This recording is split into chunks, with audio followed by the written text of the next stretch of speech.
What's up, guys? It's DarkSparks3 here today, and I thought I'd tell you guys another story of mine. And if you haven't figured it out by now, by the title of the video, it's the biggest catch I've ever caught. So here we go.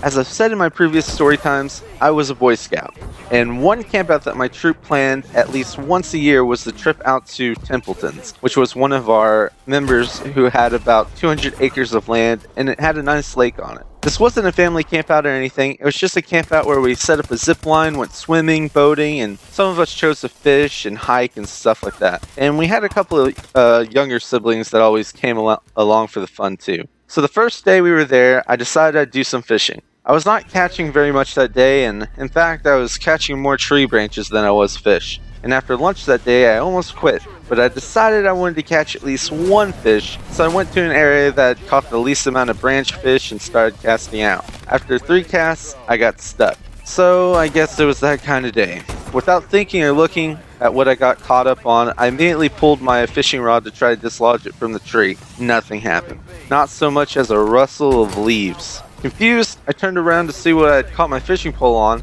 and as I turned around, my face went from angry and confused to stunned in place.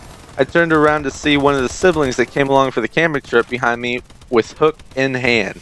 He wasn't crying, he wasn't saying a peep. I think he was just as shocked that I hooked him as I was. So I rushed into our scoutmaster, who just happened to be a registered doctor, and the kid's father. Don't worry though, he took it well and realized it was an accident.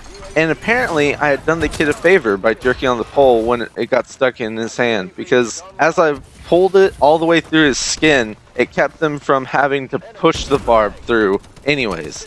And I guess the jerking motion would have caused him a lot less pain than them trying to push the barbs through his skin. I'm not saying that I, helped him or anything, but there you go. All I had to do was cut off the barbs and pull the rest through after disinfecting it. I was probably apologizing non-stop for the next hour. I mean, I couldn't really be bothered to do much after that because it was a fun camp out anyways, and I had to have some fun. To this day, I still feel super guilty whenever I see this kid. But at least I caught something, right? 130 pounder! 300 pounder. Yeah, 300 pounder. It is a fish story after all. Anyways, guys, hope you guys enjoyed today's story time. Have a great day, and I'll see you guys later.